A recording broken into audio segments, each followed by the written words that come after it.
शांति। ओम शांति भाई शांति भाई जी। ओम शांति भाई जी। ओम शांति भाई जी। ओम शांति भाई जी। ओम शांति भ्राता जी। ओम शांति। ओम शांति भाई जी। ओम क्रांति। ओम शांति भाई जी।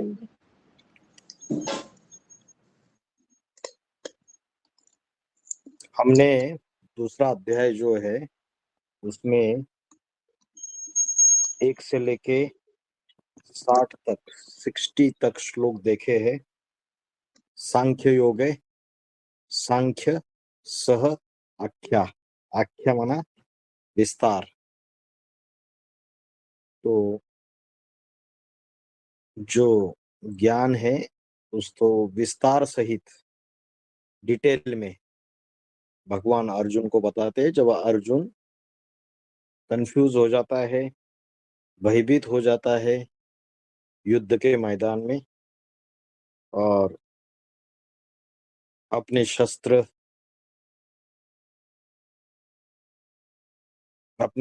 को भी छोड़ देता है, तो ऐसे समय में अर्जुन पूछता है कि ये स्थित प्रज्ञ पुरुष क्या होता है।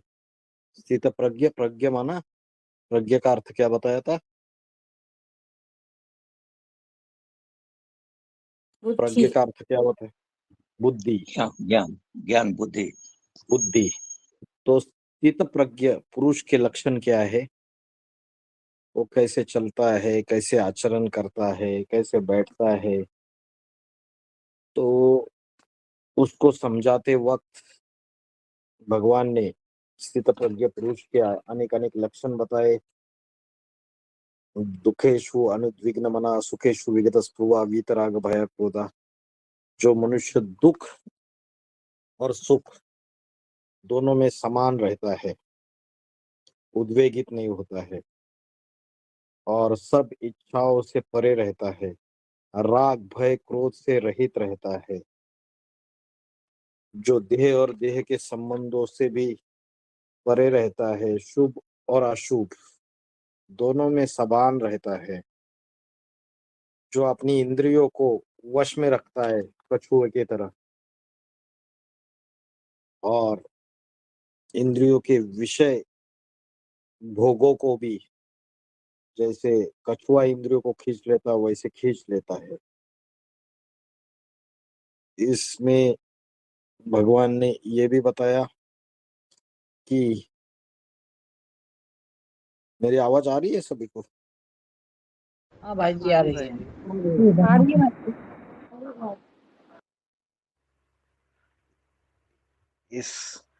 इन श्लोकों में ये भी बताया अर्जुन को कि जैसे विषय भोग लेना बंद कर दिया, ब्रह्मचर्य व्रत का पालन किया, इंद्रियों को संयम किया, तो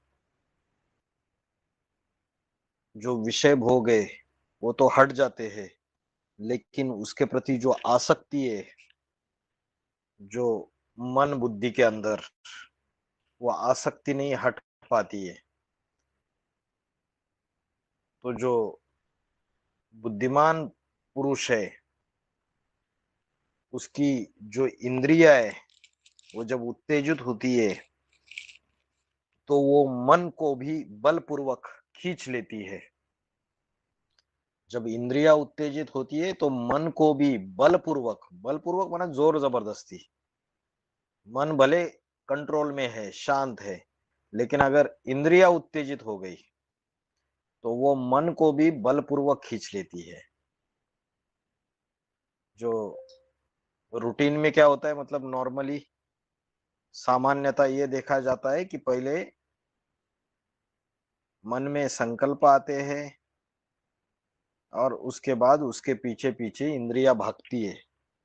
लेकिन जो बुद्धिमान पुरुष है, जिसने अपनी इंद्रियों को, जिसने अपने मन के ऊपर संयमित कर लिया है मन को,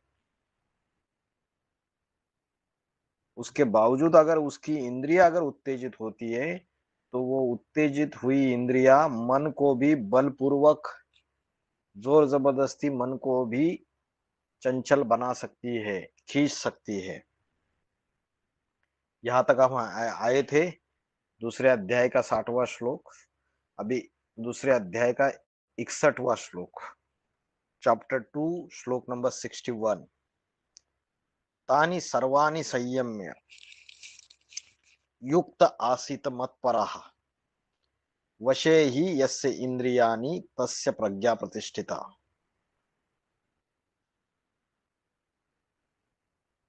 यह एक एक शब्द के अर्थ देखते हैं। तानि सर्वाणि, बात किसकी चल रही थी पिछले श्लोक में? इंद्रियों की बात चल रही थी। जो इंद्रिया है वो उत्तेजित होती है तो मन को बलपूर्वक खींच लेती है। अभी आगे उसका कंटिन्यूएशन है, तानी सर्वाणी, मतलब उन सब इंद्रियों को क्या करना है? संयम्य, संयम्य माना वश में करना है। तानी सर्वाणी, तानी माना उन, सर्वाणी माना सब इंद्रियों को वश में करना है। मत्परः, मत्परा मतलब मुझ में, मुझ में माना मुझ परमात्मा में, ईश्वर में क्या करना है? उन सब इंद्रियों को वश में करना है। वश में करना माना संयम करना है, उनका कंट्रोल करना है। युक्त आसित, आसित माना लगा, युक्त माना जैसे बोलते हैं हम योग युक्त, तो जो मन है युक्त आसित, वो मन लगा।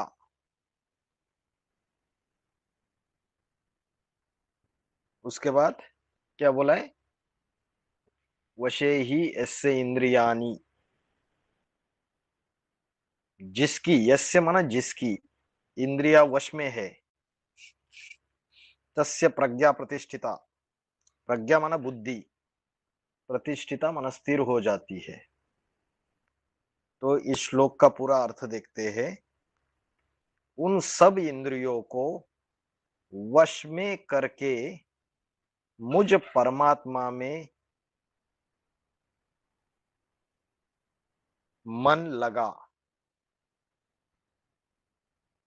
क्योंकि वशे ही यस्य इंद्रियाणि, क्योंकि जिसकी इंद्रिया वश में है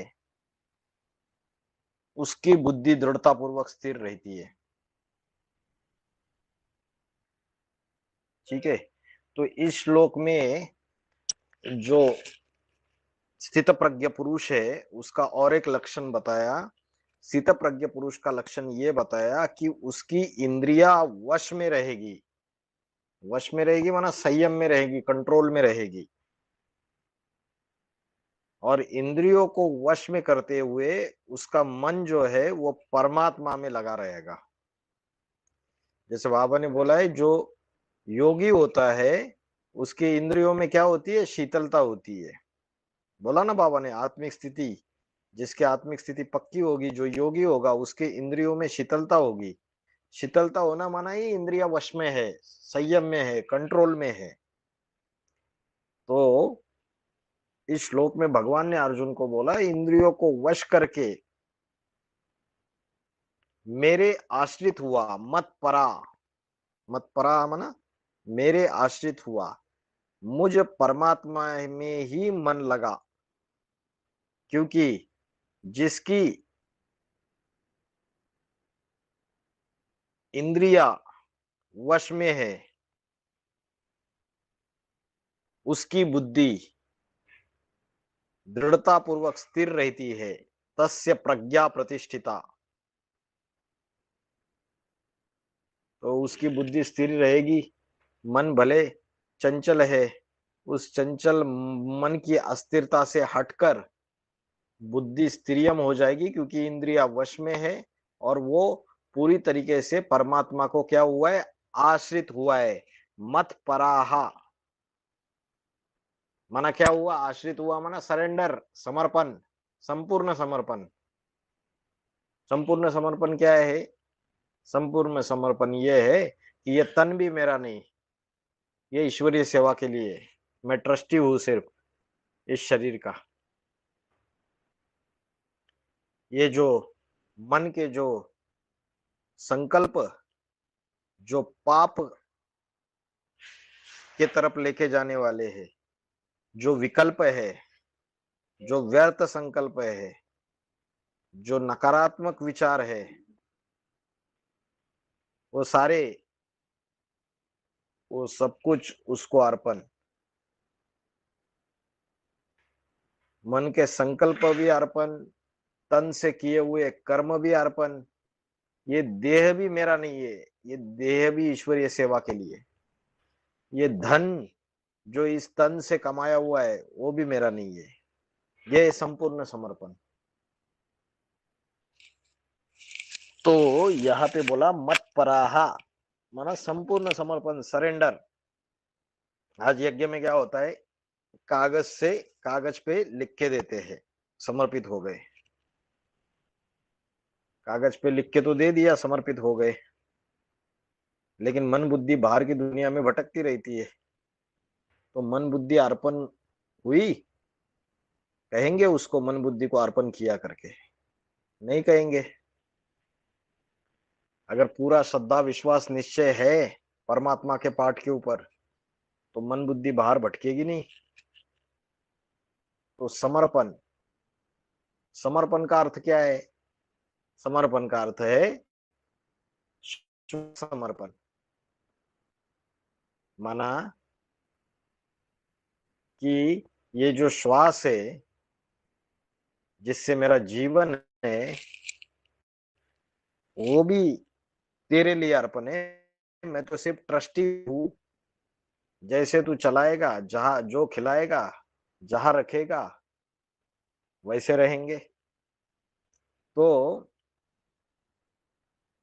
मत पराहा, तो दो चीजें बताई अर्जुन को स्थिर बुद्धि होने के लिए। एक तो इंद्रियों को वश में करना है, इंद्रियों को कंट्रोल में करना है, और दूसरा संपूर्ण समर्पण हो जाए, मुझ में, मेरे में आश्रित हुआ और मुझ परमात्मा में ही मन लगा। तीन बातें बताई इसका मतलब। एक तो संपूर्ण सरेंडर, मन मेरे में लगा, ईश्वर में। और तीसरी बात, इंद्रियों को संयम में रख अपने। और अगर तेरी इंद्रिया वश में है तो फिर तेरी बुद्धि भी दृढ़ता पूर्वक स्थिर हो जाएगी। और मन तो मेरे में ही लगा हुआ है तेरा, तो उसको स्थित प्रज्ञ पुरुष का लक्षण बताया। तानि सर्वाणि संयम्य युक्त आसित मत्पराः वशे ही यस्य इंद्रियाणि तस्य प्रज्ञा प्रतिष्ठिता। तानि सर्वाणि संयम्य, उन सब इंद्रियों को वश में करके, संयमित करके, युक्त आसित मत, में ही मन लगा और मेरा ही आश्रय ले।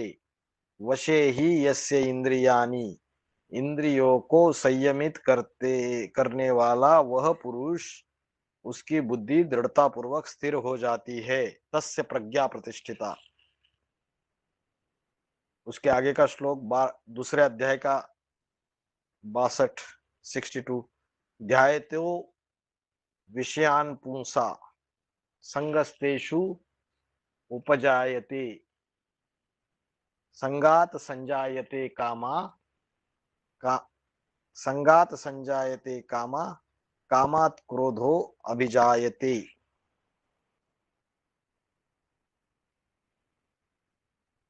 फिर उसके कंटिन्यूस श्लोक जो दूसरे अध्याय का 63 क्रोधान भवति सम्मोहा सम्मोहात स्मृति विभ्रहा स्मृति भ्रंशात बुद्धिनाशो बुद्धिनाशात प्रणश्यति।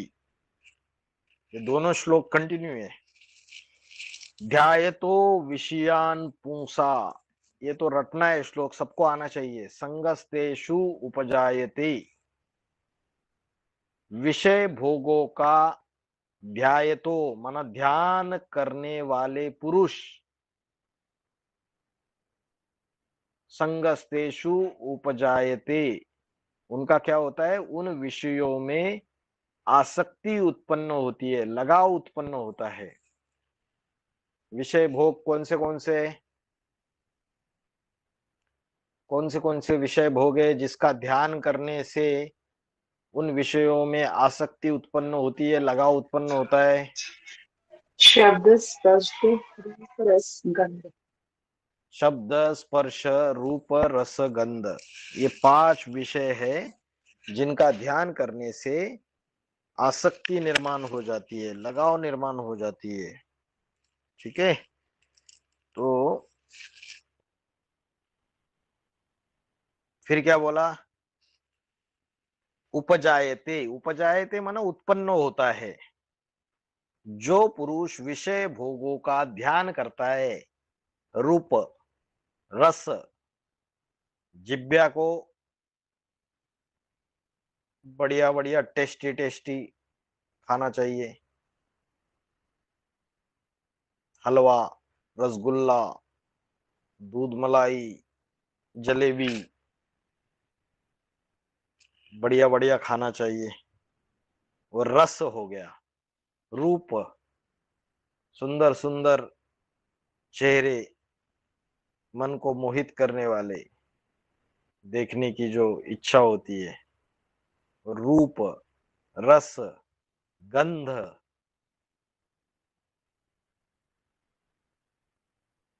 बदबू जरा भी पसंद नहीं होती है, ऐसी खुशबू नाक से, नाक को मिलनी चाहिए, उससे ग्रहण करते हैं।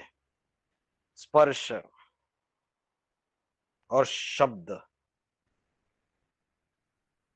तो ये जो विषय भोग है इनका जो ध्यान करते हैं, उन पुरुषों को उन विषयों में आसक्ति उत्पन्न होती है। किसी की आवाज बहुत अच्छी लगती है ना, उसका आवाज सुनने मात्र से रोमांच खड़े हो जाते हैं, तो लगाव लग जाता है ना। शब्दों से, ध्वनि से, आवाज से भी, ये भी विषयों का भोग है। कानों को जो चीज अच्छी लगती है, कान भी ज्ञानेंद्रियों में एक इंद्रिय है, तो ये भी विषयों का भोग है। तो विषयों का ध्यान करने से किसी को देखना बहुत अच्छा लगता है, बार बार उसकी सूरत देख,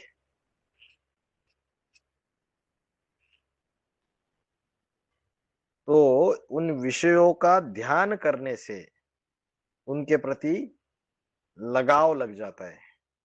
बाबा ने क्या बोला है मुरली में, जिससे लगाव लग जाए उसका क्या करना है, क्या करना है? चेहरा भी नहीं देखना। मुंह भी नहीं मुंह देख भी नहीं देखना। हाँ, उसका मुंह भी नहीं देखना है। जिससे लगाव लग जाए उसका मुंह भी नहीं देखना है। ये तो हठयोग हो गया। बाबा तो राजयोग सिखाने आए, वो भी सहज राजयोग। फिर हठयोग करने के लिए क्यों बोल रहे हैं? हठयोग करने के लिए इसलिए बोल रहे हैं क्योंकि हमारे अंदर, आत्मा के अंदर इतनी शक्ति नहीं है। जन्म जन्मांतर हम नीचे गिरते गए 84 जन्म में, तो शक्ति पूरी क्षीण कर दी। अभी सीढ़ी उल्टी चढ़नी है तो पहले हठ पूर्वक इंद्रियों को वश में रखना पड़ेगा। रखने का तरीका क्या है भाई? देखो ही मत उसके तरफ, लगाव लग गया। क्योंकि आपने को पता है, अगर किसी देहदारी से, किसी पदार्थ से, किसी पुरुष से, किसी स्त्री से अगर लगाव लग गया तो वही याद आएगा। तो शिव बाबा याद आएंगे क्या? नहीं आएंगे। शिव बाबा याद नहीं आएंगे तो आत्मा की जो अवस्था है ये ऊपर चढ़ेगी या नीचे गिरेगी? नीचे गिरेगी। मन बुद्धि स्थिरियम बनेगी या और ही अस्थिर और चंचल बनेगी? और ही अस्थिर और चंचल बनेगी। तो बाबा ने बोला है कि जिससे लगाव लग जाए उसका मुंह भी नहीं देखना चाहिए।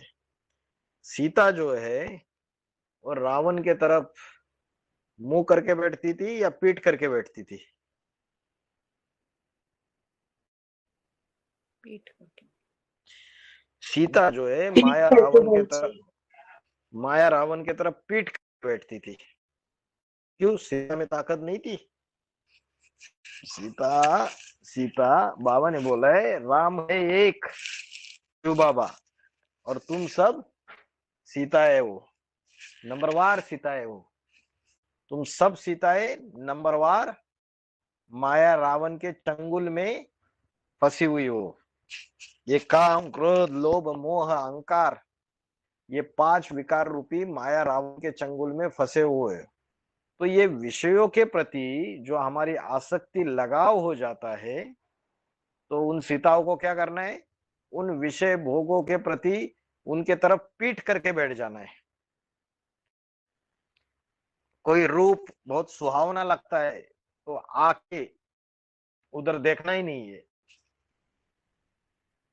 तो इस श्लोक में बोला विषय भोगों का ध्यान करने से उन पुरुषों को उन विषयों में आसक्ति, लगाव उत्पन्न होता है। संगस्तेषु, संग माना आसक्ति, तेषु माना उन, ध्याय तो माना ध्यान करने वाले, बार बार उसके बारे में सोचने वाले। कोई लोग ऐसे होते हैं ना, सवेरे से लेकर रात तक खाने की चीजों के बारे में ही सोचते रहते हैं। आज मेरे को ये खाना है, फिर वो खाऊंगा, फिर ये बढ़िया बढ़िया चीजें बना के खाऊंगा, ये पदार्थ बना के खाऊंगा, तो उसका ही ध्यान करते रहते हैं। तो उसके प्रति लगाव उत्पन्न हो जाता है।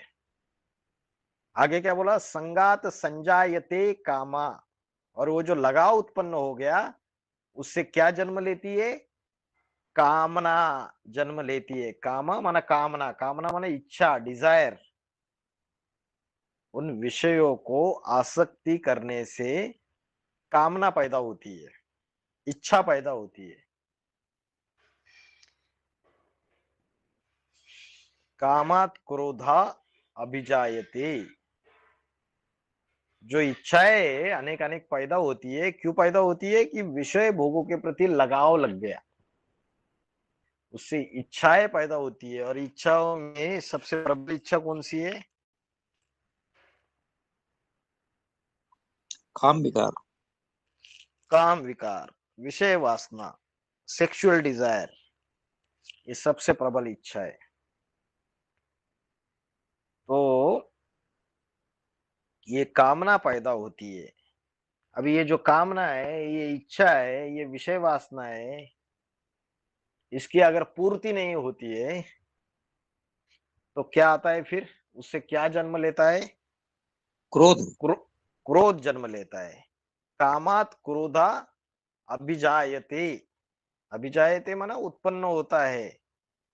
ये कामना, ये इच्छा जब पूरी नहीं होती है, उससे क्रोध जोर से उत्पन्न होता है।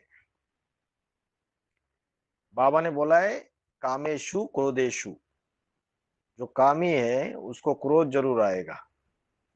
काम की वासना जिसके अंदर है उसको क्रोध आएगा। वो वासना अगर तृप्त नहीं होगी, इच्छा तृप्त नहीं होगी।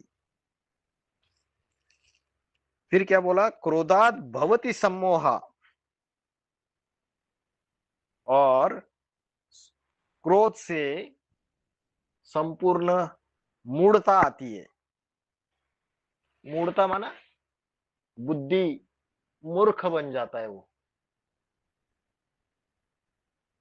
जैसे किसी को क्रोध आ गया, तो क्रोध आ गया तो उसके बुद्धि में इतनी मूढ़ता आ जाती है, इतनी मूर्खता आ जाती है, तो अपने घर का सारा फर्नीचर, सामान सब कुछ तोड़फोड़ कर देता है, किचन के बर्तन फेंकना चालू कर देता है।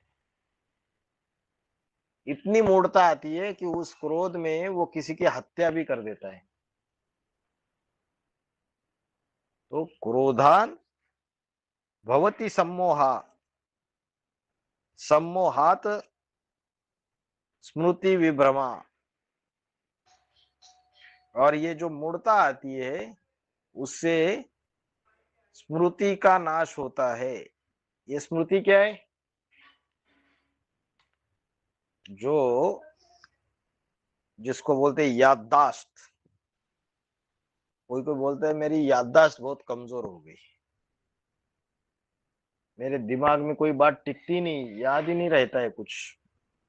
कल मैंने क्या बोला, कल मैंने क्या बात की, कल मैंने क्या खाया, कल मैं कहाँ गई, क्या हुआ, कुछ भी याद नहीं रहता है। तो जब मूढ़ता आती है तो मूढ़ता से स्मृति का नाश होता है, और फिर क्या होता है, स्मृति भ्रंशात बुद्धि नाशो, और स्मृति भ्रष्ट होने से फिर बुद्धि का नाश होता है। बुद्धि द्वारा क्या किया जाता है, निर्णय किया जाता है। बुद्धि है निर्णय शक्ति, परखने की शक्ति। अगर हमारी स्मृति का नाश हो गया तो फिर स्मृति भ्रंशात बुद्धि नाशो, तो हमारी जो सत विवेक बुद्धि है, जो निर्णय करने की शक्ति है, जो परखने की शक्ति है, जो समझने की शक्ति है, वो बुद्धि हमारी नष्ट होती है। बुद्धि नाशात प्रणश्यंती, और बुद्धि नष्ट होने से क्या हो जाती है, हमारी मृत्यु हो जाती है। मृत्यु होती है मतलब क्या, अनिश्चय रूपी मौत।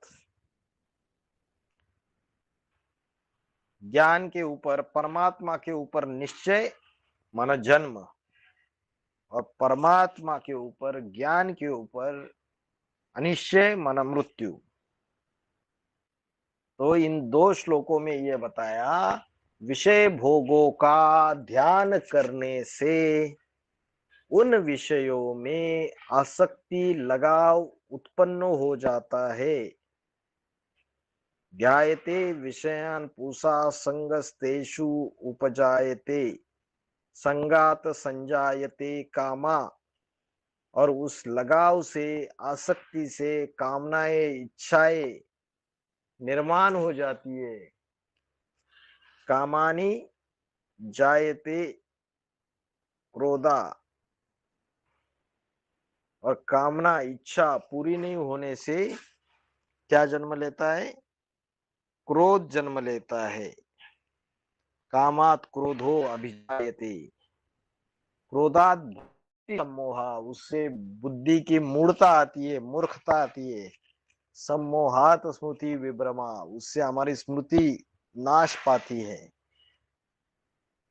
उससे हमारे बुद्धि में कोई बात टिकती ही नहीं है। स्मृति भंशात बुद्धि नाशो, निर्णय करने की शक्ति, परखने की शक्ति, बुद्धि का नाश हो जाता है। हमारे जीवन के कई अनेक अनेक समस्याओं में हम सही निर्णय नहीं कर पाते हैं, और जो हमें धोखा देने वाले लोग हैं उनको हम परख नहीं पाते हैं और उनसे धोखा खाते रहते हैं। तो बुद्धि का नाश हो जाता है। स्मृति भंशात बुद्धि नाशो, बुद्धि नाशात प्रणश्यंती, और बुद्धि नष्ट होने से अनिश्चय रूपी मृत्यु प्राप्त होती है।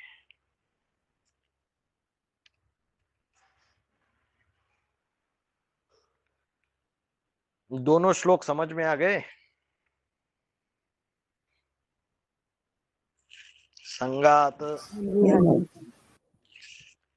ध्यायते विषयान पूषा संगस्तेषु उपजायते संगात संजायते कामा कामत क्रोधो अभिजायते क्रोधात भवति सम्मोहा सम्मोहात स्मृति विभ्रमा स्मृति भ्रंशात बुद्धिनाशो बुद्धिनाशात प्रणश्यति। ये दूसरे अध्याय का 62 और 63 हो गया। भाई जी, यहाँ प्रणश्यति का अनिश्चय बुद्धि रूपी मृत्यु, लेकिन बाहर की दुनिया वालों को मृत्यु यहाँ कैसे समझाएंगे कि मृत्यु हो जाती है? मृत्यु हो जाती है, अपने धर्म के ऊपर अनिश्चय हो जाता है उनका।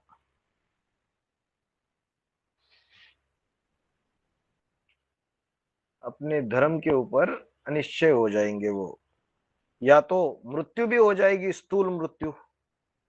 स्थूल मृत्यु इसलिए हो जाएगी क्योंकि जैसे समझो कोई,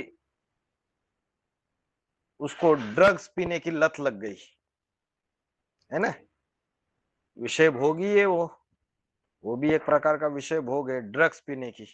अफीम, गांजा, हेरोइन, अलग अलग प्रकार के ड्रग्स पीने की उसकी विषय भोगों में लगाव लग गया उसको, तो उससे उसको बार बार इच्छाएं होती है, वो चीज नहीं मिली तो, और नहीं मिली तो क्रोध आता है, और क्रोध आने से मूर्ता आती है, फिर वो कुछ भी उल्टे पुल्टे काम कर लेता है, फिर उसका स्मृति नाश होता है, फिर उसके बुद्धि का भी नष्ट होती है, और फिर प्राणों का भी नाश होता है, मृत्यु भी हो जाती है। होता है या नहीं होता है? बाहर की दुनिया में मर जाते हैं ऐसे लोग। होता है भाई जी। हाँ, तो स्थूल तरीके से भी उसको अप्लाई कर सकते हैं बाहर की दुनिया वालों के लिए।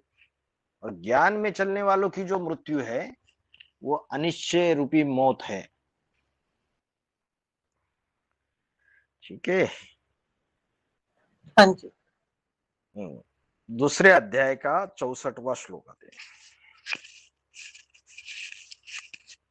राग द्वेष वियुक्ते तु विषयान इंद्रिये चरण। राग द्वेष वियुक्ते तु विषयान इंद्रिये चरण। आत्मवश्ये विधेयात्मा प्रसादम अधिगच्छति। अधिगच्छति, अधिगच्छति का अर्थ है प्राप्त करता है, पाता है, प्राप्त करता है। प्रसादम अधिगच्छति, प्रसन्नता को पाता है। प्रसादम का अर्थ है प्रसन्नता। चेहरे पे किसी व्यक्ति के हमेशा प्रसन्नता दिखती है, तो वो प्रसन्नता कैसे आती है?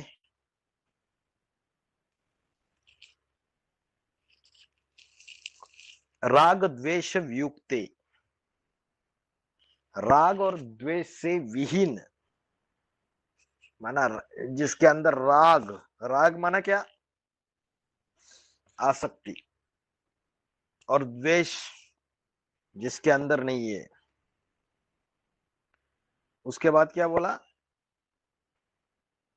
विधेय, विधेयात्मा। विधेयात्मा का अर्थ है जो अनुशासित मन वाला। फिर अनुशासित मन वाला, या उसको बोल सकते हैं संयमित मन वाला, जिसका मन कंट्रोल में है।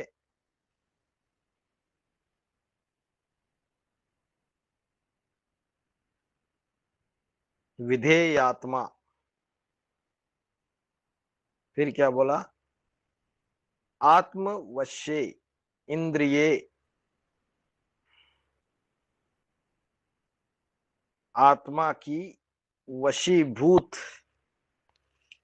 इंद्रियों से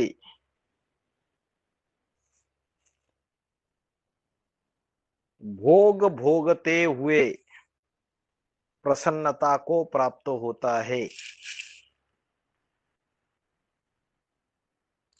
चरण, यहाँ पे एक चरण करके शब्द आया है। चरण का अर्थ है आचरण करता हुआ, जैसे होता है ना आचरण, या भोग, भोगता हुआ, या आचरण करता हुआ। आत्मा की वशीभूत इंद्रियों से भोग भोगते हुए, क्या बोला? विषयान इंद्रिये चरण। विषय भोग भोगते हुए प्रसन्नता को पाता है। देखो, विषय भोग भोगते हुए वशीभूत इंद्रियों से प्रसन्नता को पाता है। तो विषय भोग जो भोग रहा है उससे भी हम प्रसन्नता को प्राप्त कर सकते हैं। इस श्लोक में तो यही बताया है। तो विषय भोग तो भोग रहे, लेकिन द्वेष और राग माना उन विषय भोगों में आसक्ति नहीं है। और मन कैसे है? मन कंट्रोल में है, परमात्मा की याद में है। और ऐसे समय जो मन को एकाग्र करते हुए परमात्मा की याद में स्थित है, ऐसा व्यक्ति अगर अपनी इंद्रियों को कंट्रोल में रखते हुए भोगों को भोगता है, विषय भोगों को, जैसे खाना खा रहे, रसगुल्ला खाने को मिल रहा है, तो मन को एकाग्र करते हुए परमात्मा की याद में रहते हुए अगर उस रसगुल्ले का ग्रहण कर रहे, उसका भोग भोग रहे, तो प्रसन्नता ही प्राप्त होगी। लेकिन अगर बाबा ने मुरली में बोला है कि भल कोई भी कर्म करो, क्या बोला? कोई भी कर्म करो, कर्मेंद्रियों से कोई भी कर्म करो, लेकिन एक शर्त लगा दी। कौन सी शर्त लगा दी?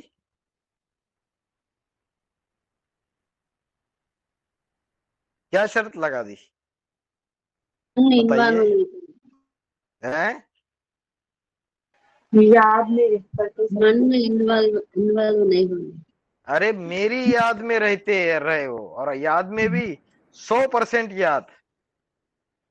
अगर 1% याद नहीं है तो वो कर्म विकर्म बन जाएगा। तो आत्मिक स्थिति में स्थित होकर को एकाग्र करते हुए परमात्मा की याद में रहकर अगर वशीभूत इंद्रियों से अगर भोग रहे, तो भी वो व्यक्ति जो है, पुरुष है, प्रसन्नता को प्राप्त करेगा। अभी विषय विकारों का भोग भोगते हैं तो प्रसन्नता आती है या ग्लानि आती है? क्या होता है? सामान्यता कोई भी पुरुष, कोई भी स्त्री जब विषय वासना का भोग भोगते हैं, कामेंद्रियों से भोग भोगते हैं, तो ग्लानि आती है या प्रसन्नता प्राप्त होती है, चेहरा खिल उठता है, क्या होता है? ग्लानि आती है। ग्लानि आती है।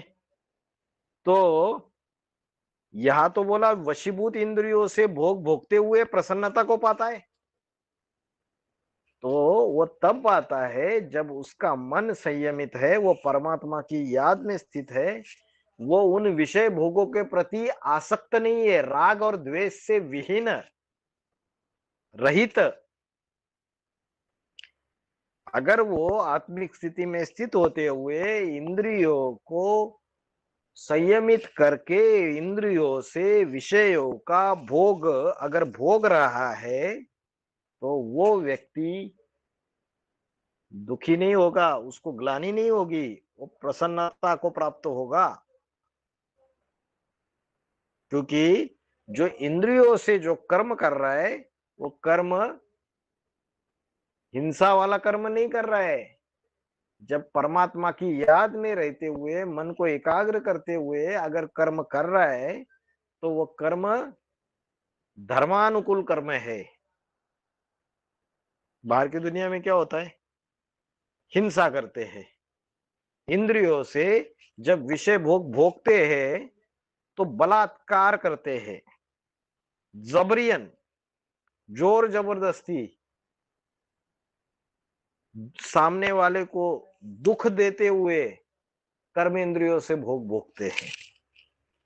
लेकिन जो अनुशासित मन वाला, संयमित मन वाला, राग माना आसक्ति और द्वेष से रहित जो पुरुष है, वो आत्मा को याद करते हुए अपनी इंद्रियों से धर्मानुकूल विषय भोगों का भोग करता है और प्रसन्नता को प्राप्त होता है। धर्मानुकूल का अर्थ क्या है? एक है धर्म के अनुकूल विषयों का भोग भोगना, और एक है धर्म के विपरीत जाके प्रतिकूल होके विषयों का भोग भोगना। क्या फर्क है दोनों में? बताइए कोई।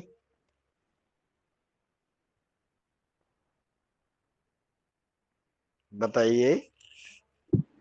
दोनों साइड से अगर ये लोग चाहते हैं तो वो गलत नहीं है। अगर एक साइड ही चाहना होती है और दूसरी तरफ नहीं होता है, वो है अदर। धर्मानुकूल का अर्थ है आपसी सहमति है। और जो सुख है,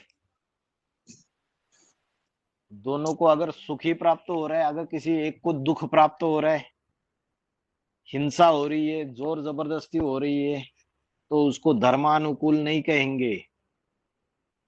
तो राग द्वेष से विहीन अनुशासित मन वाला आत्मा की वशीभूत इंद्रियों से भोग भोगते हुए अविनाशी प्रसन्नता को प्राप्त होता है।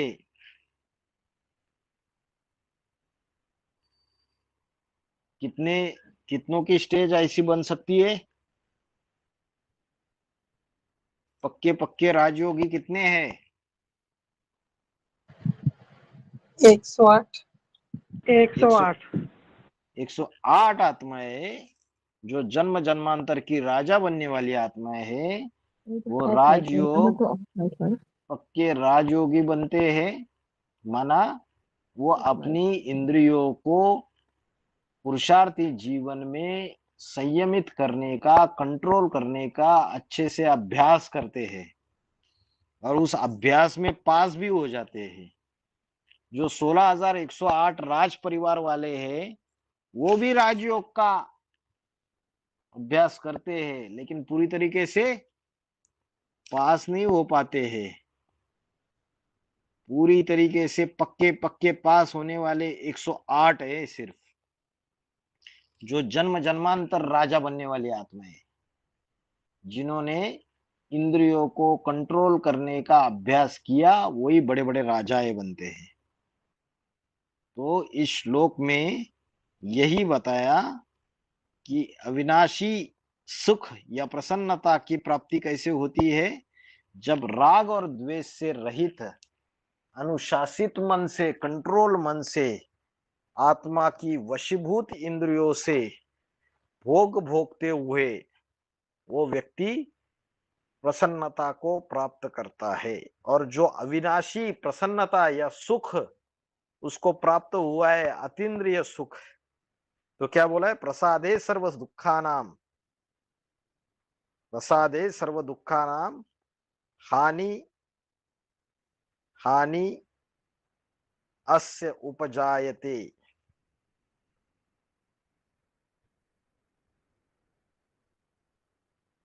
क्या होता है? प्रसन्नता से सर्व दुखानाम, सब दुखों का नाश हो जाता है। हानिर, हानिर माना नाश हो जाता है, उपजायते नाश हो जाता है। तो ये जो प्रसन्नता, ये जो सुख प्राप्त होता है, इससे सभी दुखों का नाश हो जाता है। प्रसन्न चेतसो आशु बुद्धिर पर्यवतिष्ठते। पर्यवतिष्ठते माना स्थिर हो जाती है, क्योंकि प्रसन्न चित्त जो बुद्धि है, प्रसन्न चेतसो आशु बुद्धिर, आशु माना क्या? हाँ जी, आशुबाला माता जी, आशु माना क्या? जल्दी, फायदे जल्दी। आशु माना जल्दी, और बाला मतलब ऊंचा। जल्दी उच्च पद प्राप्त कर लिया। तो प्रसन्न चेतसो आशु बुद्धिर पर्यवतिष्ठते, जो प्रसन्न चित्त बुद्धि है वो शीघ्र ही, जल्दी ही अच्छे से स्थिर हो जाती है आत्मा में।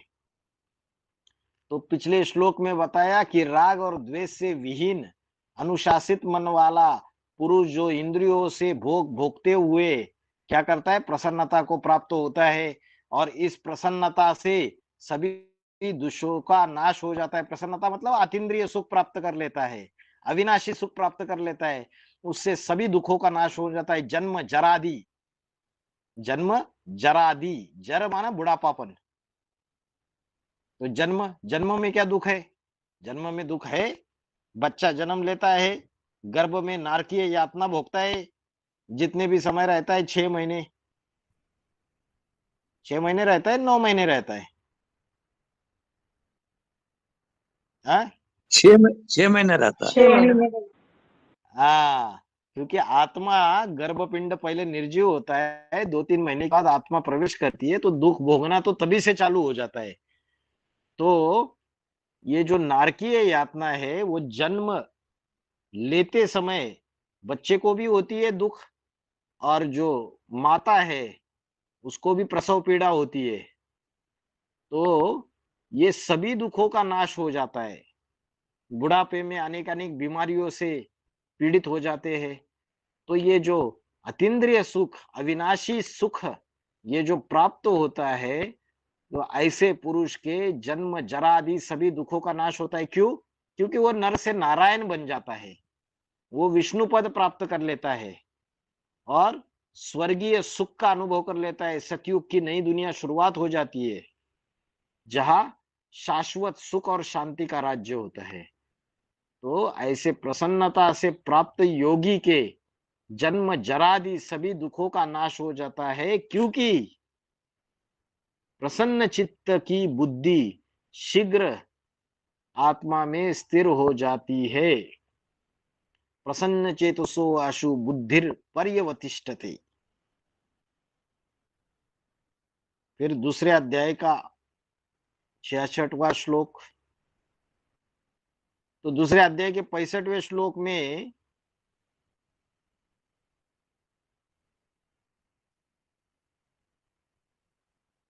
प्रसन्नता से किस चीज का नाश होता है? प्रसन्नता प्राप्त होने से दुख, सभी दुखों का नाश हो जाता है। और जो हर्षित मुख प्रसन्न चित व्यक्ति है, उसकी बुद्धि शीघ्र ही भली भांति स्थिर हो जाती है। अभी प्रसन्नता कैसे प्राप्त हो जाती है? इस श्लोक में तो बताया प्रसन्नता प्राप्त होने पर सभी दुखों का नाश हो जाता है, और पिछले श्लोक में बताया प्रसन्नता कैसे प्राप्त होती है।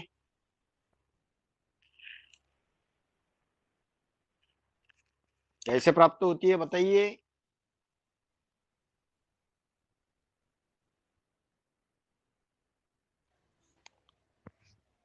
अतीन्द्रिय सुख, राग प्रसन्नता द्वेष प्राप्त रहित, राग द्वेष रहित, राग द्वेष बोला राग रहित, द्वेष,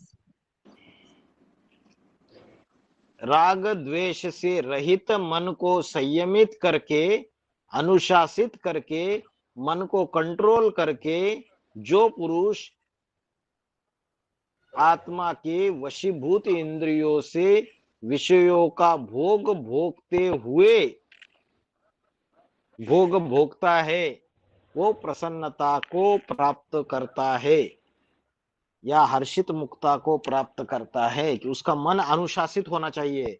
उसके लिए शब्द कौन सा है? अनुशासित मन वाला पुरुष। उसके लिए संस्कृत में क्या शब्द आया? अनुशासित मन वाला पुरुष, विधेयात्मा, विधेयात्मा। ठीक है।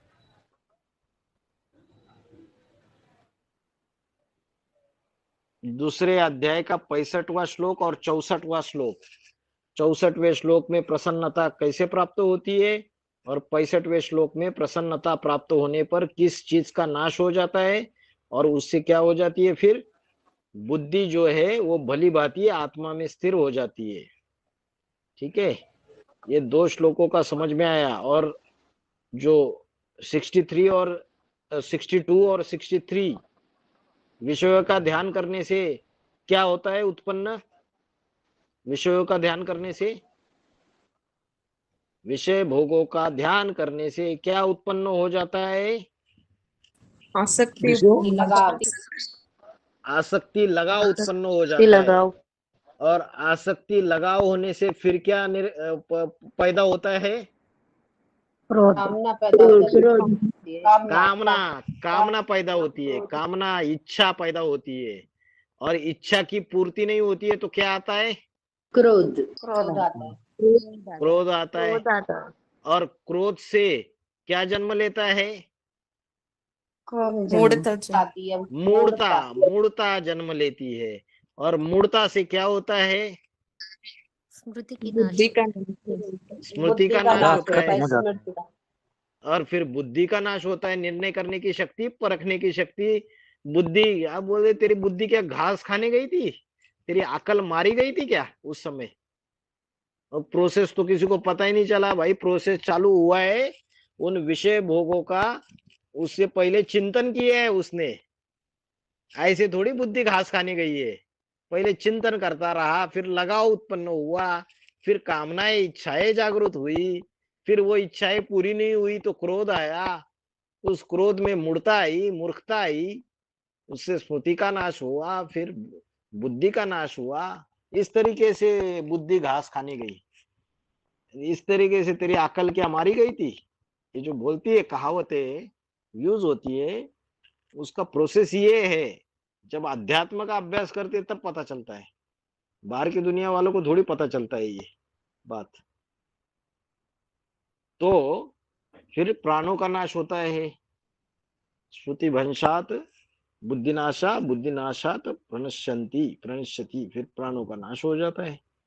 तो दूसरे अध्याय का 62, 63 समझ में आया, 64, 65 समझ में आया। अभी 66, 66 नंबर श्लोक पे जाइए।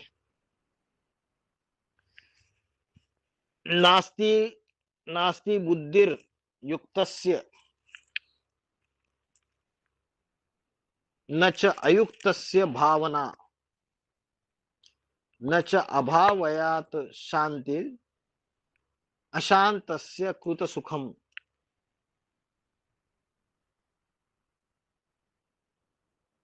अयुक्तस्य, अयुक्तस्य मतलब जो व्यक्ति योगी, युक्तस्य माने योगी, जिसने मन अपना ईश्वर में लगाया हुआ है। अयुक्तस्य माना अयोगी,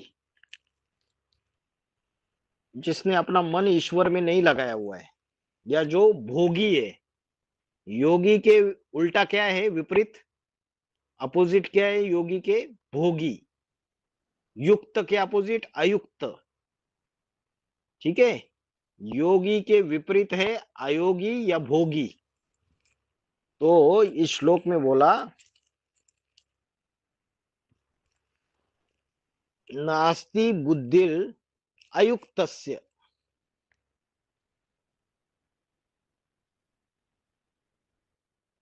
जो भोगी व्यक्ति है, अयुक्तस्य माना भोगी व्यक्ति, अस्ति, अस्ति माना नहीं होती। क्या नहीं होती है उसकी? न अस्ति बुद्धि, मतलब जो भोगी व्यक्ति है उसकी बुद्धि सात्विक नहीं होती है। जो भोगी व्यक्ति है उसको बुद्धि नहीं होती है। कैसी बुद्धि नहीं होती है? बुद्धि तो सबको होती है, लेकिन बुद्धि में भी 3 प्रकार की बुद्धि है। सात्विक बुद्धि, राजसी बुद्धि, तामसी बुद्धि।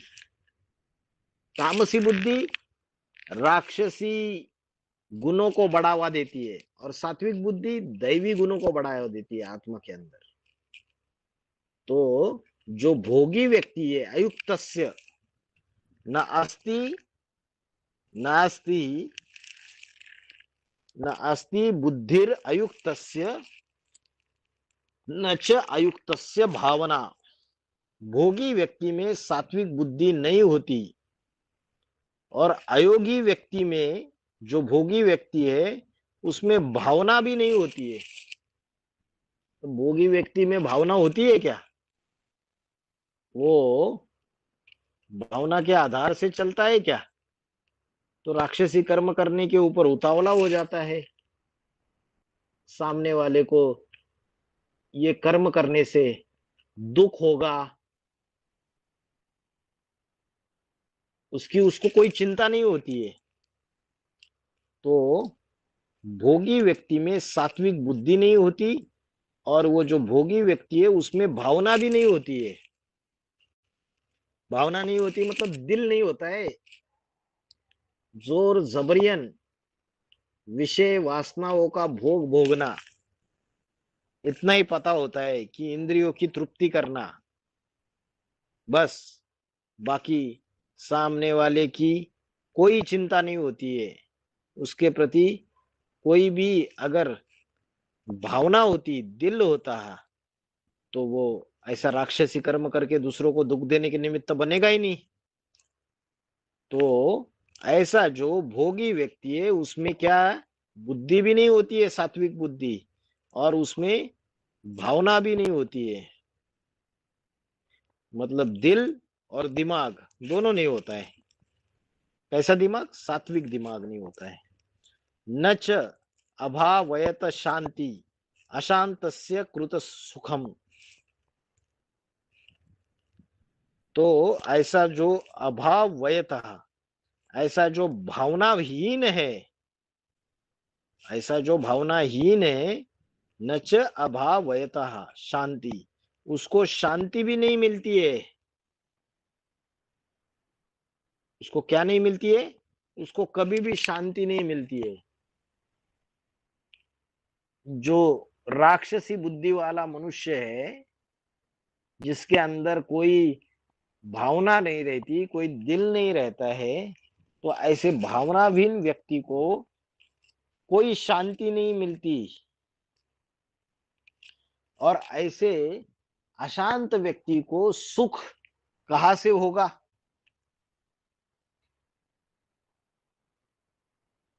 न अभावयतः शांति अशांतस्य कृत सुखम। ऐसे अशांत व्यक्ति को सुख कहां से होगा? सुख हो सकता है उसको? फिर नहीं हो सकता है ना। क्योंकि वो जो भोगी व्यक्ति है, एक तो उसकी बुद्धि सात्विक नहीं है, वो भगवान से दूर है, भगवान में उसका मन ही नहीं है। ऐसे भोगी व्यक्ति की भावना भी नहीं होती, और न च अभावयत शांति, और ऐसे भावनाहीन व्यक्ति को शांति नहीं होती है। तो ये शांति नहीं होती, तो ऐसा अशांत व्यक्ति, उसको सुख कहां से होगा? उसको सुख होगा ही नहीं, क्योंकि वो अशांत है। मन उसका एकदम ही चंचल है, भोगी है, भावनाहीन है, बुद्धि उसकी भगवान के अंदर है नहीं, तो उसको सुख कहां से होगा? तो आज ज्ञान में चलने वाले, चाहे आधार मूर्तों की दुनिया में, ब्रह्म कुमारीज में, चाहे एडवांस पार्टी में, ऐसे आत्माएं जो ब्राह्मण है, वो जो ज्ञान में चलने वाले, उनकी भी ऐसी स्थिति है या नहीं है शूटिंग पीरियड में, कि योग तो परमात्मा के साथ लगता नहीं है, आत्मिक स्थिति में स्थित होने का अभ्यास करते नहीं है, अमृत वेला उठते नहीं है, मुरली रोज सुनते नहीं है रेगुलर और पंक्चुअल होके, तो लंबे समय तक ऐसे मुरली नहीं सुनेंगे, योग नहीं करेंगे, आत्मिक स्थिति का अभ्यास नहीं करेंगे, अमृत वेला नहीं करेंगे, तो ऐसी की जो बुद्धि है, ऐसे भोगी व्यक्ति की, वो परमात्मा से दूर हो जाएगी, और भावना भी उसकी हट जाएगी, भगवान के प्रति श्रद्धा भावना, और श्रद्धा भावना हट जाएगी तो उसकी शांति नष्ट हो जाएगी, अस्थिर होगा वो दुनिया में, कुछ समझ में नहीं आएगा उसको। बाहर की दुनिया में जाऊं या कहा जाऊं, कुछ समझ में नहीं जाएगा। अशांत व्यक्ति तो उसको सुख मिल सकता है क्या? नहीं मिल सकता। यही इस श्लोक में समझाया। ठीक है। नास्ति बुद्धिर अयुक्तस्य न च अयुक्तस्य भावना न च अभावयत शांतिर अशांतस्य कृत सुखम। अशांत को सुख कैसे मिलेगा, फिर कैसे प्राप्त होगा? नेक्स्ट श्लोक। इंद्रियाणाम ही चरतम यत मनु अनुविधीयते। दूसरे अध्याय का 67वां श्लोक। इंद्रियाणाम ही चरताम यत मनो अनुविधीयते तदस्य हरति प्रज्ञां वायु नावम इव अंबसी। अंबसी, अंबसी का अर्थ होता है पानी में।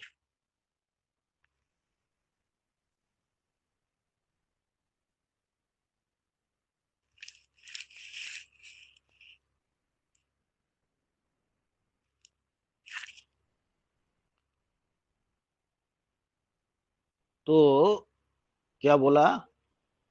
इंद्रियाना ही चरताम, चरताम मना जो विचरण करती है। किसमें विचरण करती है? भोगों में, विषय भोगों में। चरताम, विचरण करना। विचरण करना मतलब क्या? विचरण करना तो और कठिन शब्द है। मन विषय भोगों में जो भागता रहता है, जो चंचल मन विषय भोगों में भागता रहता है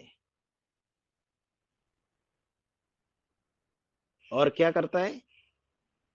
कोई भी ज्ञानेन्द्रिय या कर्मेंद्रियों का अनुसरण करता है। इंद्रियानाम ही चरता यत मनो अनुविधीयते।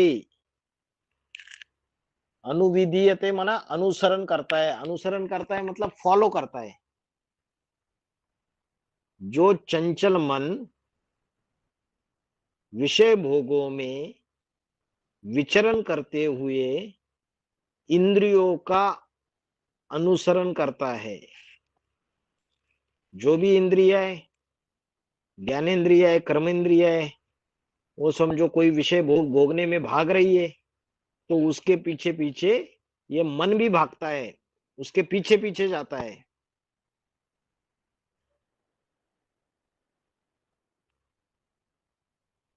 तो आगे एक दृष्टांत दिया,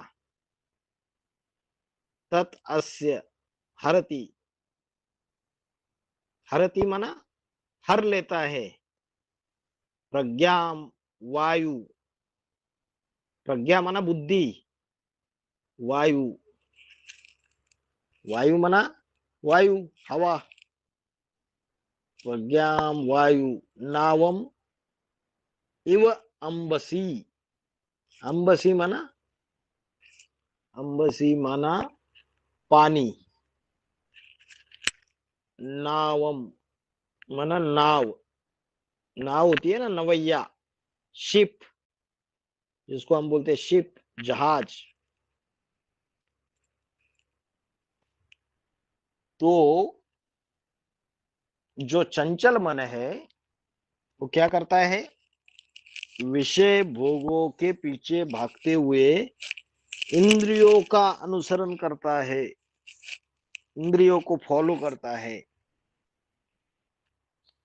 और फिर क्या करता है? जो बहती हुई वायु द्वारा जो पानी में हल्की नाव की तरह इस बुद्धि को हर लेता है।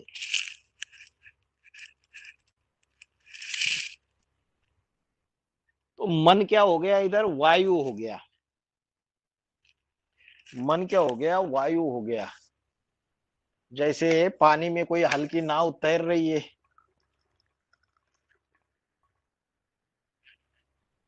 पानी में कोई हल्की नाव तैर रही है, तो वायु क्या करता है? उस नाव को पूरी तरीके से हर लेता है। कभी कभी डुबोए देता है नाव को पानी में। वैसे ही ये जो चंचल मन है, ये क्या करता है? ये बुद्धि को हर लेता है। ये बुद्धि रूपी नवैया है, बुद्धि रूपी नवैया उसको हर लेता है। माना हर लेता है मतलब क्या, हरण कर लेता है। माना बुद्धि कुछ काम की, जो काम जो बुद्धि द्वारा निर्णय देना चाहिए, कैसा निर्णय देना चाहिए, अच्छा निर्णय देना चाहिए। सत असत, सत्सत विवेक बुद्धि बोलते हैं, सत्य क्या है असत्य क्या है। लेकिन बुद्धि द्वारा गलत निर्णय होता है। क्यों होता है, क्योंकि बुद्धि को हर लेता है वो मन। वो जो चंचल मन है, जो इंद्रियों का अनुसरण करता है, इंद्रिया भागती है तो उसके पीछे मन भी भागता है। वह जो मन है वो बुद्धि को हर लेता है। जैसे वायु पानी में तैरने वाली नाव को हर लेता है, वैसे चंचल मन उस बुद्धि को हर लेता है।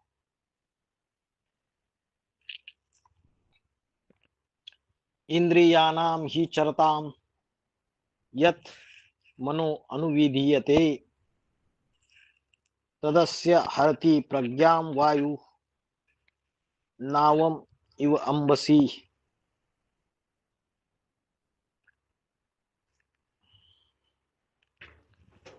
तस्मात् यस्य महाबाहो, दूसरे अध्याय का 68वां श्लोक।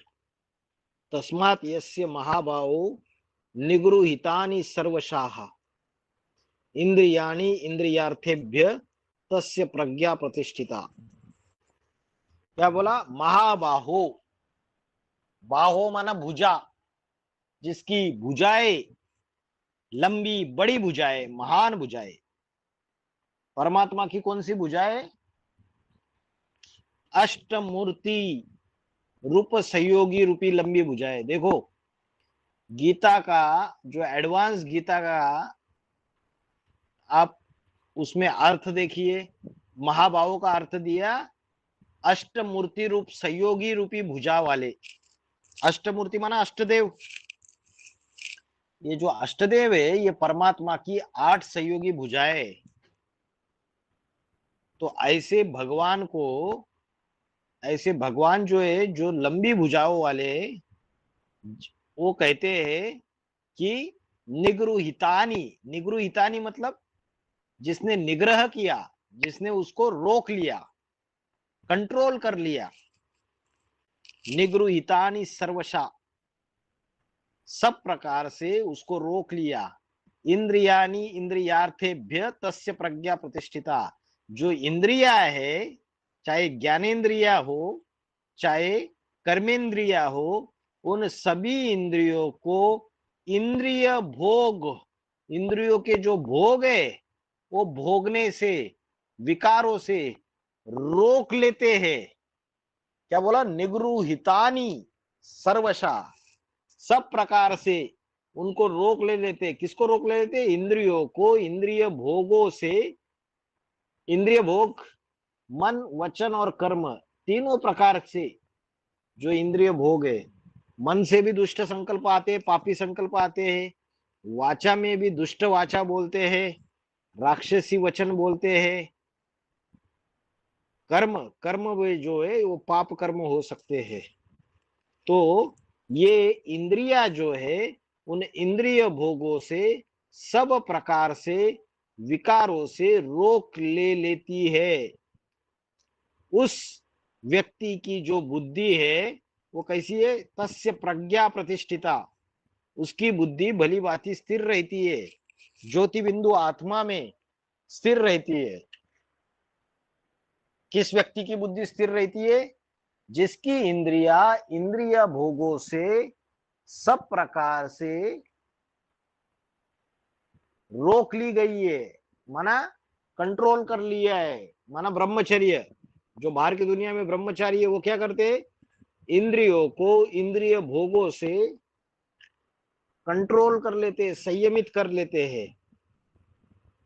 तो ऐसे संयमित मन वाले ज्ञानी और योगी की बुद्धि भली भांति स्थिर हो जाती है।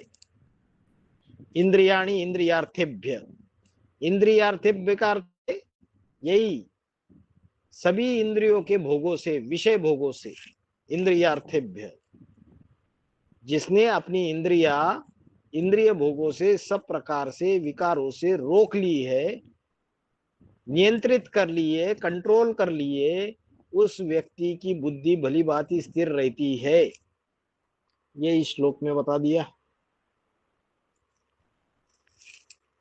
उसके बाद दूसरे अध्याय का 69वां श्लोक, या निशा सर्वभूतानां तस्याम जागर्ति संयमी, यस्याम जागृति भूताना सा निशा पश्यतो मुने। क्या बोला?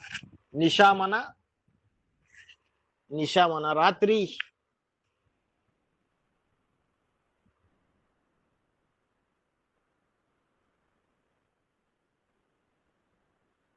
रजनीश माना रात्रि का स्वामी, चंद्रमा।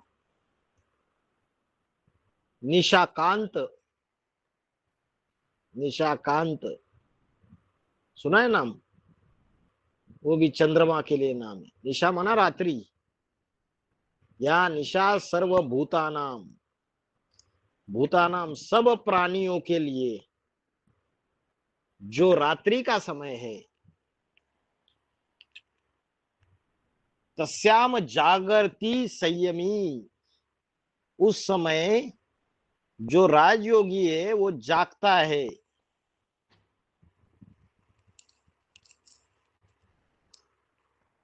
तो सारी दुनिया के लिए रात्रि का समय कब है?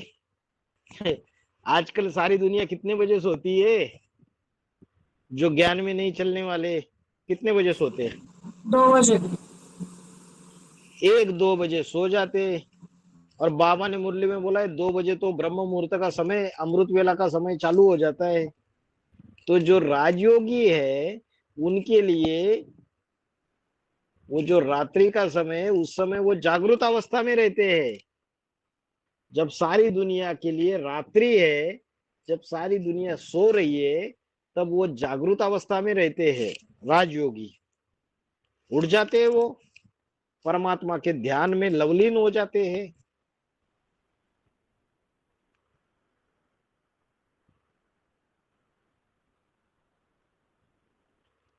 यस्याम जागृति भूतानी सा निशा पश्यतो मुने। और इससे उल्टा, जब वो लोग जगते हैं दिन में, जब वो जगे रहते हैं, तो जो मुनि है, जो ज्ञान का मनन चिंतन मंथन करने वाला, उनके लिए तो रात्रि रहती है। कैसे? क्योंकि ये भौतिक दुनिया में जो सुख है, जो विषय सुख है, वो जो ज्ञानी जन है, जो मनन चिंतन वाले मुनि है, उनके लिए वो रात्रि के समान है। कि जैसे ये सारी झूठी माया, झूठी काया, झूठा सब संसार, उनके लिए वो सारा ही भ्रमित करने वाला असत्य है।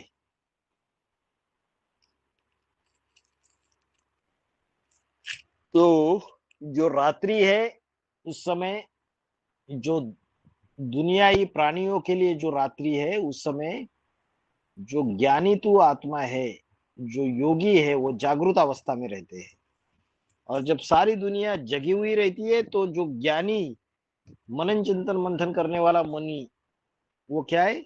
जैसे उसके लिए रात्रि है। अभी इसको और सूक्ष्म में समझते हैं। सभी सांसारिक प्राणियों के लिए जो अध्यात्म रात्रि है, उसमें राजयोगी जागता है। अभी कलयुग में सभी प्राणी है, उनको अध्यात्म का ज्ञान है क्या? आत्मा की नॉलेज, परमात्मा की नॉलेज है क्या? नहीं है। तो वो सारे क्या है? उनके लिए रात्रि चल रही है। अभी अज्ञान अंधकार की रात्रि चल रही है। और उस समय जो बाबा के बच्चे हैं, जो राजयोगी है, वो जागृत अवस्था में है, क्योंकि उनको ज्ञान मिल गया। आत्मा का अभ्यास कैसे करना है वो पता चल गया, तो वो जागे हुए हैं। जैसे बाबा ने बोला ना, ये भारतवासी कुंभकर्ण की निद्रा में सोए हुए, भगवान बाप आया हुआ है उनको पता ही नहीं। तो सारी दुनिया जो है वो रात्रि समझ के सो रही है अभी, लेकिन जिस समय भगवान आया तो थोड़े राजयोगी बच्चों ने उनको पहचाना और वो जागृत हो गए। वो ये भी अर्थ समझते। फिर दूसरा क्या बोला, जब सारे प्राणी जागृत अवस्था में रहते हैं, इस भौतिक दुनिया को ही समझते हैं यही स्वर्गीय सुख है। ये जो बाहर की दुनिया है ना, अरे क्या आप लोग स्वर्ग आएगा करके बोल रहे हो, अरे अभी क्या दुनिया में स्वर्ग नहीं है क्या? बड़े बड़े 5 स्टार 7 स्टार होटल से, अरे क्या क्या सुख के साधन है, पब्स क्लब्स मॉल्स, बहुत ऐश करने की चीजें, हेलीकॉप्टर प्राइवेट जेट, बहुत मजे है लाइफ के। तो ये भौतिक दुनिया जो है यही तो स्वर्ग है। स्वर्ग आप बोलते हो आएगा, स्वर्ग आएगा भविष्य में, अरे यही स्वर्ग है। तो जब वो जागृत अवस्था में जिसको रहते हैं सारे मनुष्य, तो वो मननशील लोगों के लिए रात्रि के समय है, उनको पता है कि ये स्वर्ग नहीं है, ये तो कलयुग रूपी ज्ञान अंधकार की रात्रि है। उनके लिए पता है ये जो भौतिक सुख है बाहर की दुनिया का, ये असली सुख नहीं है, ये शाश्वत सुख नहीं है, ये टेम्पररी सुख है, ये क्षणभंगुर सुख है। तो बाहर की दुनिया वाले बोलते हैं अरे क्या तुमने ये प्याज नहीं खाते हो, लहसुन नहीं खाते हो, मसाले नहीं डालते हो, नॉनवेज नहीं खाते हो, साधारण खाना खाते हो, क्या है तुम लोग? अरे ये देखो कितनी बढ़िया दुनिया है, खाओ पियो, बढ़िया बढ़िया कपड़े पहनो, आइश करो। तो जो जागृत है वो समझते हैं भौतिक दुनिया ही जैसे स्वर्ग है, तो वो आध्यात्मिक व्यक्तियों के लिए रात्रि के समान है। तो ये दोनों प्रकार के स्थूल अर्थ सूक्ष्म अर्थ दोनों बता दिए। या निशा सर्वभूतानां तस्याम जागृति संयमी यस्याम जागृति भूतानि सा निशा पश्यतो मुने। फिर दूसरे अध्याय का 70वां श्लोक। अभी ये जो 2018 से बाबा गुप्त होने के बाद 18 से लेके 28 तक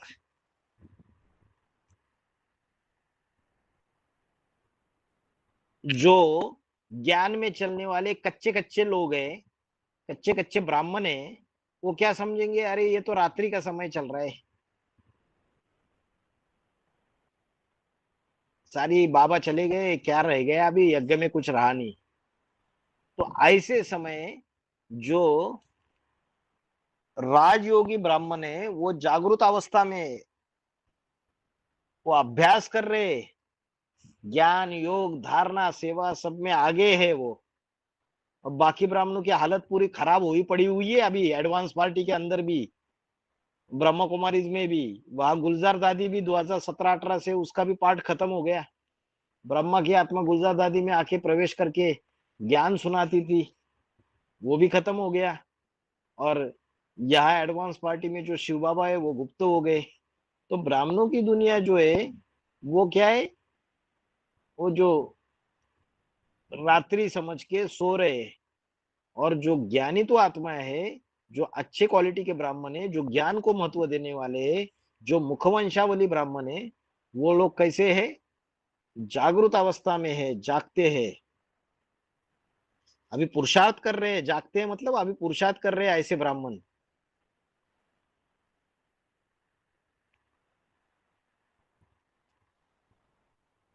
समझ में आ रहा है?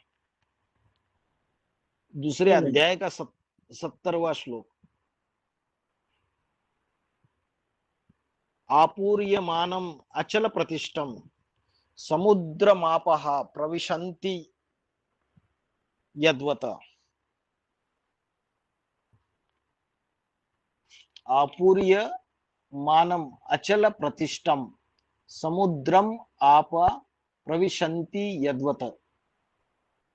आपूर्यमानम माना चारों ओर से भरपूर, चारों ओर से भरपूर अचल प्रतिष्ठा वाले समुद्र, जो चारों ओर से भरपूर अचल प्रतिष्ठा वाला समुद्र होता है, समुद्र माप प्रविशंति, प्रविशंति माना प्रवेश करते हैं,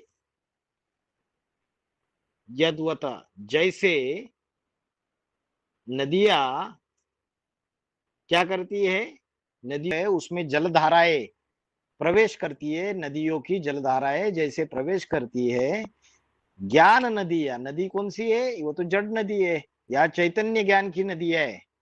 जैसे चारों ओर से भरपूर समुद्र में चैतन्य ज्ञान की नदियां प्रवेश करती है, उनकी जलधाराएं प्रवेश करती है, वैसे ही तद कामा, कामा जिस मनुष्य अपनी सारी इच्छाओं को, कामा माना कामनाएं, अपनी सारी इच्छाएं जो है वो उस भगवान में, परमात्मा में, परमात्मा को दे देता है, उसमें अर्पण कर लेता है, उसमें समा जाती है पूरी तरीके से। तो ऐसा जो व्यक्ति है वह शांति के सागर को प्राप्त करता है। लेकिन जो कामनाओं का न कामकामी, जो कामनाओं का इच्छुक है, जो अनेक अनेक इच्छाओं में फंसा हुआ है, वो शांति के सागर को प्राप्त नहीं करता, शांति को प्राप्त नहीं करता है। जैसे चारों ओर से भरपूर समुद्र में नदियां, नदियों की जलधाराएं प्रवेश पाती है, वैसे ही जो अपनी अच्छी बुरी सब इच्छाओं को उस सागर में समाज देता है या उसमें प्रवेश करता है, ज्ञान सागर में अपनी सारी इच्छाओं को डुबोए देता है, सारी इच्छाओं को अर्पण कर देता है पूरी तरीके से, अच्छी बुरी सारी इच्छाओं को, वो शांति को प्राप्त कर लेता है। और जो इच्छाओं में फंसा रहता है उसको कभी शांति नहीं मिलती। इसलिए बोला न काम कामी, न काम कामी माना जो इच्छाओं में पड़ा हुआ है उसको शांति नहीं मिलेगी। किसको मिलेगी, तद्वत कामा यम प्रविशन्ति,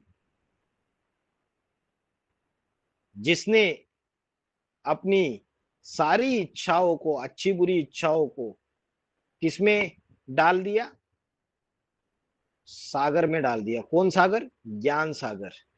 जो शिव बाबा है जैसे पोता मेल देते हैं ना, मेरे अंदर ये इच्छा है, वो भौतिक इच्छा है, वो भौतिक इच्छा है, मैंने तो अपनी सारी अच्छी बुरी इच्छाओं को उस ज्ञान सागर में हृदय खोल के सरल हृदय से जो डाल देता है, वह आत्मा शांति के सागर को पाती है।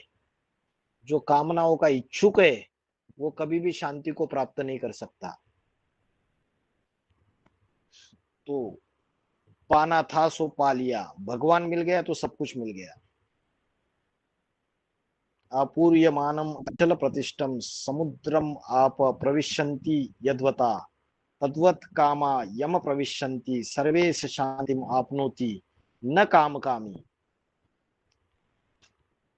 शांति किसको प्राप्त होती है ये इस श्लोक में बताया, जो अपनी सभी अच्छी बुरी कामनाओं को परमात्मा रूपी ज्ञान सागर में अर्पण कर देता है, वही पुरुष शांति को प्राप्त कर लेता है। न कामनाओं के पीछे भागने वाला, इच्छाओं के पीछे भागने वाला कभी शांति को प्राप्त नहीं कर सकता।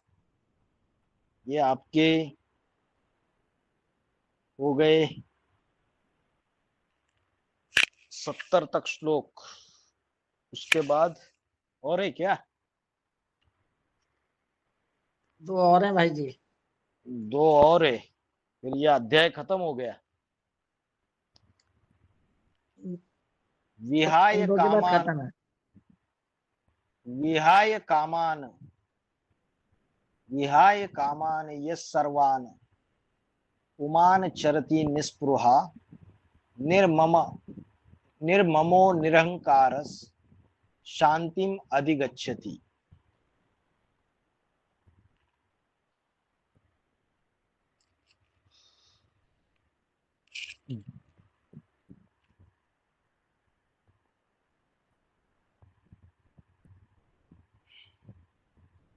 पुमान, पुमान माना पुरुष,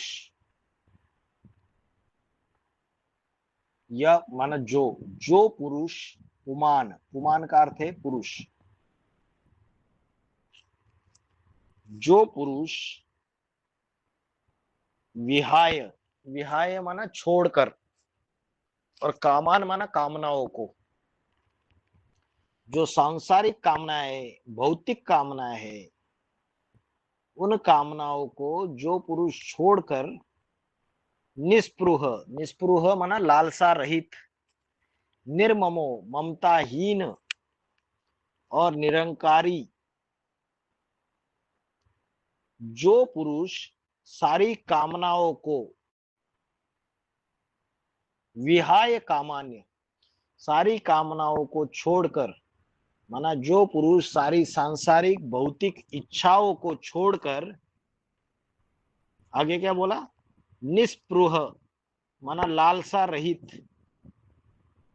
लालसा होती है ना, लालच होता है, निस्पृह, निर्ममो माना ममताहीन और निरंकारी भाव का आचरण करता है, चरति सह, वह शांति प्राप्त करता है। इस श्लोक में भी कौन सा पुरुष शांति को प्राप्त करता है इसके बारे में बताया है। कौन सा पुरुष शांति को प्राप्त करता है, पिछली बार भी आया है, जो अपनी अच्छी बुरी कामनाओं को क्या करता है, ज्ञान सागर में अर्पण कर देता है, वह शांति को प्राप्त कर लेता है। और इसमें भी क्या बोला, सेम टू सेम बात है, सांसारिक भौतिक सारी कामनाओं को छोड़कर, यहां छोड़ने की बात है, सेम ही बात है। यहां और क्या बात बताई, लालसा रहित, निरहंकारी, मतलब उसको कोई अहंकार नहीं है, निर्माण है, नम्र चित्त है, मान शान की कोई परवाह नहीं है उसको, नम्र चित्त है, निरंकारी है, ममताहीन, ममताहीन माना मोही नहीं है, निर्मोही है वो। तो ऐसा व्यक्ति जो है वो शांति को प्राप्त करते है। तो कामनाओं को छोड़ने की बात तो है ही, जो दूसरे अध्याय के 70वें श्लोक में भी है,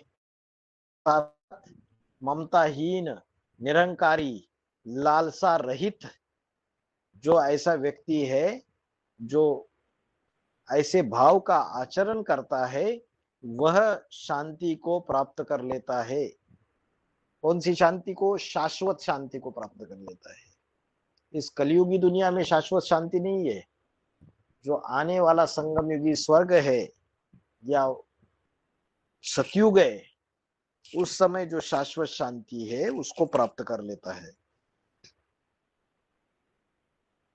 इधर भी कामनाओं का त्याग करने की, इच्छाओं को त्याग करने की बात आ गई। उसके बाद दूसरे अध्याय का 72वां श्लोक,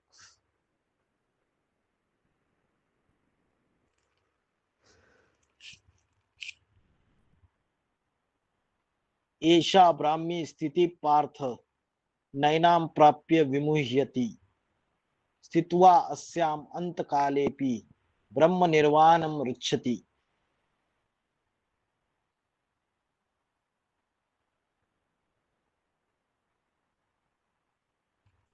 एषा ब्राह्मी स्थिति, स्थिति माना अवस्था,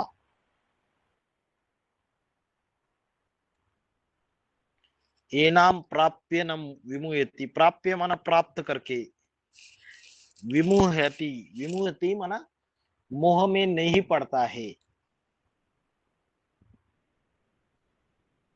ब्राह्मी, ऐशा ब्राह्मी, यह ब्राह्मी माना परमेश्वर, परम ब्रह्म से उत्पन्न अवस्था है। कौन सी अवस्था है, अव्यक्त अवस्था है, निराकारी अवस्था है।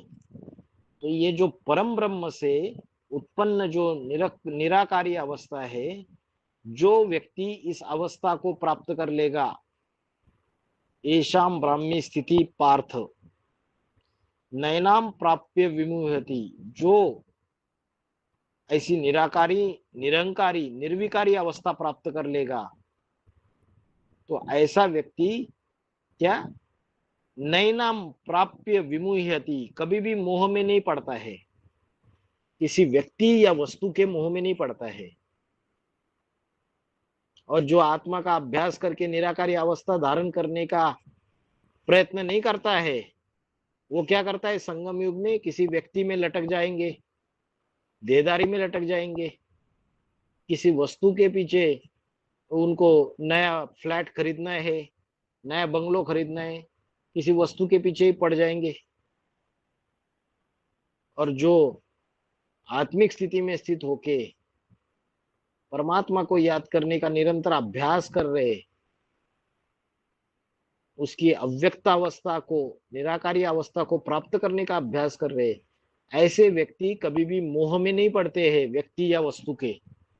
नैनम प्राप्य विमुह्यति स्थित्वा अस्याम अंत कालेपि ब्रह्म निर्वाणम ऋच्छति। ऋच्छति माना पाता है, ब्रह्म निर्वाणम माना निर्वाण धाम को पाता है। अंत काले, अंत काले माना महामृत्यु के समय, जब महाविनाश का समय आएगा तो जो व्यक्ति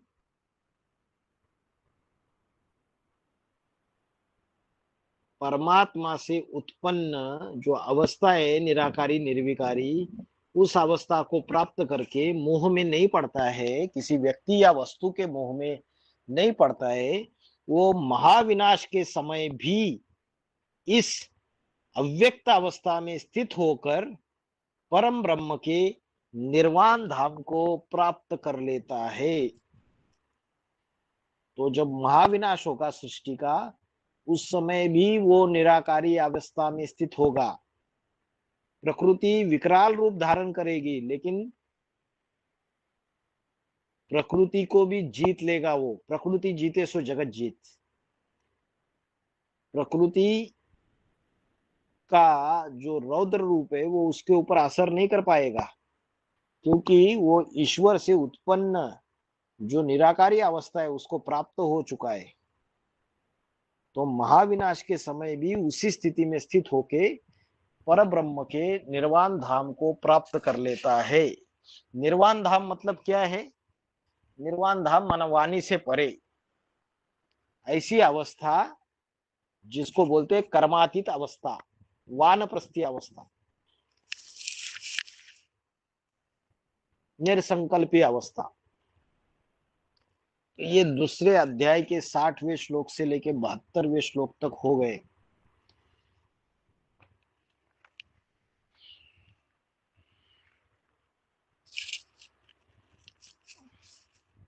समझ में आया क्या?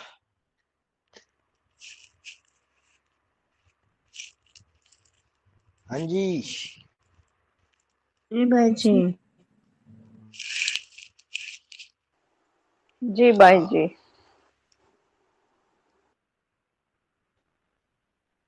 जी भाई जी। अपने अभी दूसरे अध्याय से लेके, ये हमने शुरुआत किया था, दूसरे अध्याय से लेके 7वें अध्याय तक